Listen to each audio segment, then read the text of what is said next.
ఆ 70 పైసలు ఏవైతే మీకు రాజ్యాంగబద్ధంగా బాబాసాహెబ్ రాసిన రాజ్యాంగం ప్రకారం వస్తాయో అలా ఏ ఎమ్మెల్యేలు పెడతందుకు అవకాశం లేదు. అలా తీర్మానం చేయాల్సింది గ్రామ పంచాయతీ, సర్పంచ్ గారి తీర్మానం లేకుండా, వార్డు సభ్యుల తీర్మానం లేకుండా, ఉప సర్పంచ్ సర్పంచ్ల సంతకం లేకుండా ఇక్కడ అనిల్ కుమార్ రెడ్డి చేసేది లేదు, అక్కడ బీర్లాయిలే చేసేదేం లేదు. ఉత్తదే వాళ్ళదంతా మీదే రాజ్యం, మీదే హక్కులు తప్ప ఎవరికేం లేవు. ఇక వాళ్ళు వీళ్ళు చెప్తారు మీకు ఏదో లేని పని ముచ్చట్లు, ఎమ్మెల్యే సాబ్ పిలుస్తుండు, ఇటురాన్రి అటురాన్రి, అది చేస్తాం ఇది చేస్తాం. పట్టించుకోకుండ్రి, వాళ్ళతో అయ్యేది లేదు పోయేది లేదు, ఊదు కాలది పీరు లేవది. వాళ్ళకే పైసలు లేవు, ఎమ్మెల్యేలకే పైసలు దిక్కులేవు. ఒక ఎమ్మెల్యే కాంగ్రెస్ ఎమ్మెల్యేనే ప్రపంచ బ్యాంకు ఉత్తరం రాసిండు, మా రేవంత్ రెడ్డి పైసలు ఇస్తలేడు, నువ్వన్న ఒక 100 కోట్ల అప్పి అని చెప్పి ప్రపంచ బ్యాంకుకు ఎల్లారెడ్డి ఎమ్మెల్యే ఉత్తరం రాసుకున్నాడు. ఇంకొక ఎమ్మెల్యే జడ్చర్ల ఎమ్మెల్యే కాంగ్రెస్ ఆయన, మాకు పైసలు లేవు, మాకేం పని లేదు, ఏం చేయాలని ఆయన అన్నాడు. మహబూబ్ నగర్ ఎమ్మెల్యే గారు అయితే పెళ్లిళ్ళు పేరెంటాలకు పోతున్నాం తప్ప ఏం పని లేదు, మాకు బేకారు ఉన్నది మా పరిస్థితి ఇంకో కాంగ్రెస్ ఎమ్మెల్యే చెప్తున్నాడు. కాబట్టి వాళ్ళు మేమేదో చేస్తాం, మీకు పెద్దపీట ఇస్తాం ఏంటంటే పట్టించుకోకండి. ఏమాత్రం వాళ్ళకే పైసలు, వాళ్ళే ఆగంలో ఉన్నారు, వాళ్ళతో అయ్యేది లేదు. కానీ మీకుంటాయి, మీకు ఫైనాన్స్ కమిషన్ డబ్బులు వస్తాయి, నెల నెల రావాలి.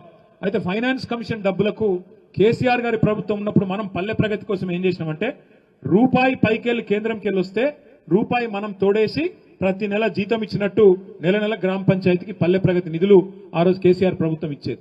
ఈ 2 ఏళ్లలో రేవంత్ రెడ్డికి పైకి ఢిల్లీకి మూటలు పంపేందుకు పైసలు ఉన్నాయి, కానీ మనకు పల్లెలకు పంపనీకి మాత్రం లేవు. పైసా ఇయ్యలే. ట్రాక్టర్ల డీజిల్ వద్దామంటే పైసలు లేవు, ట్యాంకర్ల నీళ్లు వద్దామంటే పైసలు లేవు, ఊర్లలో బుగ్గలు వెళ్ళకపోతే బుగ్గలు పెడతా ఉంటూ లేడు, పంచాయతీ సెక్రటరీల కాడ పైసలే లేవు. ఇలా అధ్వానమైన పరిస్థితుల్లో పల్లెలు ఉన్నాయి. అందుకే మీ మీద బాధ్యత కూడా ఎక్కువ ఉంటుంది. ఫైనాన్స్ కమిషన్ నిధులను ఎట్లా ఖర్చు పెట్టాలా, ఏం చేయాలా, మీ హక్కులేంది, మీ విధులేంది, ఇవన్నీ కూడా మీకు అర్థమవుతుంది. ఎంపీటీసీ పాత్ర ఏంది, జెడ్పీటీసీ పాత్ర ఏంది, సర్పంచ్ పాత్ర ఏంది, ఇవన్నీ మీకు అర్థమవుతందుకు మొత్తానికి ఏం చేద్దామంటే ఈ జెడ్పీటీసీ ఎంపీటీసీ ఎలక్షన్లు అయిపోగానే జిల్లాల వారీగా నియోజకవర్గాల వారీగా సర్పంచ్లకు, ఎంపీటీసీలకు, జెడ్పీటీసీలకు ఒక వర్క్ షాప్ పెట్టుకుందాం, ఒక ట్రైనింగ్ కార్యక్రమం పెట్టుకొని మీ హక్కులేంది, మీ ఉప సర్పంచ్తో వార్డు సభ్యులతో మీరు ఎట్లా కలిసి నడవాలా, ఏ రకంగా రేపటి రోజున గ్రామ పంచాయతీ తీర్మానం చేసి ఏది సాధించుకోవచ్చు, ఏమేమి చేయొచ్చు, ఇవన్నీ కూడా మేము మీకు శిక్షణ ఇస్తాం. కావాలంటే ఎక్స్పర్ట్స్ ని పిలుచుకుందాం. కాబట్టి మీరు ఎవరు భయపడవద్దు అని నేను ముందు మీకు విజ్ఞప్తి చేస్తా ఉన్నాను. ఇంకొకటి, కాంగ్రెస్ వాళ్ళు డైరెక్ట్ ఎలక్షన్లో గెలవలేరు, అందుకే కొన్ని లంగ కథలు చేస్తారు. ఏం చేస్తారు, ఇక అర్జెంటుగా సర్పంచ్ను సస్పెండ్ చేయాలి, డిపోకి చెప్పి ఉప సర్పంచ్కు ఇవ్వాలి చార్జ్, ఆలోడ్ ఉంటే గిన్న అని ఆలోచన చేస్తారు. దానికోసం కూడా నేను మీకు మాటిస్తున్న గౌరవ సర్పంచ్లకు, మీరు భయపడాల్సిన అవసరం లేదు. ప్రతి జిల్లాలో ఒక లీగల్ సెల్ ఏర్పాటు చేస్తాం, మీరు ఎక్కడ పోయే అవసరం లేదు. మీకు ఇక్కడనే న్యాయ పోరాటం చేయడానికి మీ మీద అక్రమ కేసులు పెట్టినా, అక్రమంగా మిమ్మల్ని తొలగించే ప్రయత్నం చేసినా ఏ జిల్లాకు ఆ జిల్లా మీ జిల్లా నాయకత్వం మీకు లీగల్ సెల్ ని కూడా అందుబాటులో ఉంచుతుంది. వెంటనే కేసు వేయచ్చు, వెంటనే స్టే వస్తుంది. మీ మీద అన్యాయంగా ఎవరు కూడా ఏం చేయలేరు. ఏ రకమైన జులుం చేసినా పార్టీ మీకు అండగా ఉంటుందని కూడా నేను విజ్ఞప్తి చేసుకుంటా ఉన్నా. మరి మీరు కొంతమంది అనుకోవచ్చు, అన్నా మరి పైసలు లేవంటున్నావు ప్రభుత్వంలో, ఎట్లా పైసలన్నీ ఢిల్లీకి పోతున్నాయి. బాధ ఏంటంటే రాహుల్ గాంధీ గారు కప్పం కట్టాలి కదా, రేవంత్ రెడ్డి గారు కట్టకపోతే ఎట్లా పదవి ఊస్టింగ్ అయిపోతుంది కదా. అందుకే కమిషన్లు వచ్చే పనులకు మాత్రమే పైసలు ఇస్తాడు రేవంత్ రెడ్డి. రైతు బంధు ఇస్తే కమిషన్ రాదు, అందుకే రైతు బంధు ఇయ్యడు. పెన్షన్లు పెంచితే 2000 4000 చేస్తే కమిషన్లు రావు, కాబట్టి దాన్ని తీసుకోడు. మహిళలకు నెలకు 2500 ఇస్తా అన్నాడు, మహాలక్ష్మి అన్నాడు, అది ఇయ్యడు, కమిషన్ రాదు. మరి ఏం చేయాలా, ఢిల్లీకి పైసలు పంపనీకి మూటలకు, దానికోసం మాత్రమే కొన్ని కార్యక్రమాలు చేస్తున్నాడు. అందులో మీ దగ్గర ఒక దుర్మార్గమైన ప్రచారం చేస్తున్నాడు. ఏది మూసీ సుందరీకరణ అట ఈయన చేయబోతే మనం అడ్డుకున్నామంట.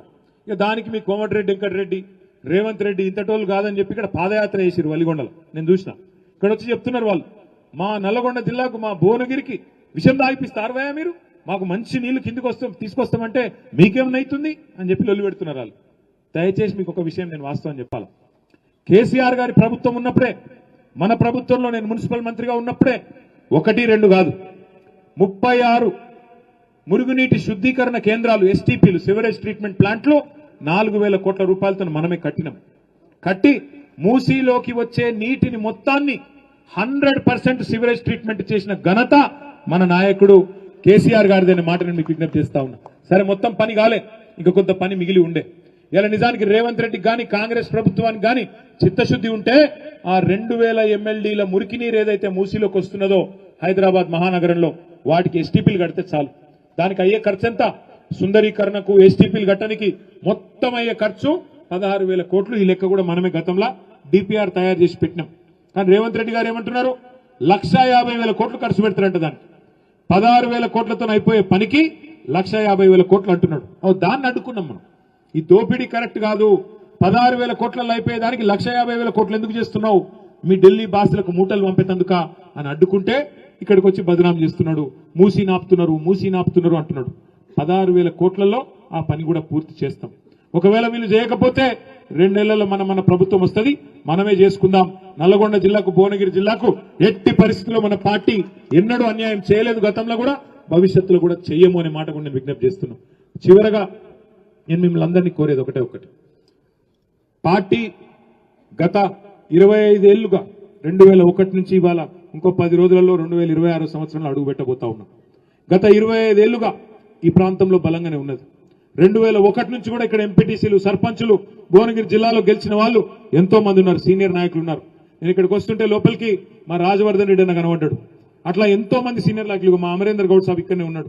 చాలా మంది సీనియర్ నాయకులు, పార్టీ జెండా మోసిన వాళ్ళు, మొదటి నుంచి ఉన్న వాళ్ళు, ఒక నరేందర్ రెడ్డి గారు ఉన్నారు, ఇక్కడ చాలా మంది ఉన్నారు.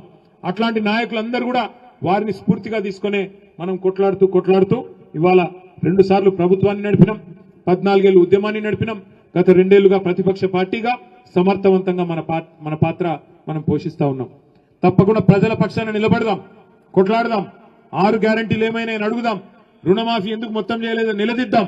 అట్లాగే ప్రజలకు సంబంధించిన ప్రతి సమస్య మీద గలమెత్తుదాం. కానీ మళ్ళీ ఒకసారి కోరుతా ఉన్నా, ఏది ఏమైనప్పటికీ, ఎన్ని రకాల పరస్పర అభిప్రాయ భేదాలున్నప్పటికీ, ఎన్ని రకాల పంచాయతీలు మన మధ్యలో ఉన్నప్పటికీ, రేపు జిల్లా పరిషత్ ఎన్నికల్లో, తర్వాత వచ్చే అసెంబ్లీ ఎన్నికల్లో మాత్రం అన్ని పక్కన పెట్టి ఒకటే లక్ష్యం, మళ్ళీ మన నాయకుడు కేసీఆర్ గారు తిరిగి ముఖ్యమంత్రి కావడానికి కంకణబద్ధులమై పనిచేద్దాం. దయచేసి చిన్న ఏమన్నా ఇబ్బందులుంటే పక్కకు పెడదాం. మన అభ్యర్థులు గెలిపే లక్ష్యంగా పనిచేద్దాం. అది జిల్లా పరిషత్ అయితేనేమి, ఎంపీటీసీ అయితేనేమి, రేపటి రోజున అసెంబ్లీ ఎన్నికలు అయితేనేమి, దేనికైనా కూడా ఒక్కసారి కేసీఆర్ గారు కారు గుర్తు మీద ఎవరైనా అభ్యర్థి వచ్చిండు అంటే ఆయననే కేసీఆర్ అనుకోవాలా, ఆయనకు ఓటేస్తే కేసీఆర్ గారికి ఓటేస్తున్నా అనుకోవాలా.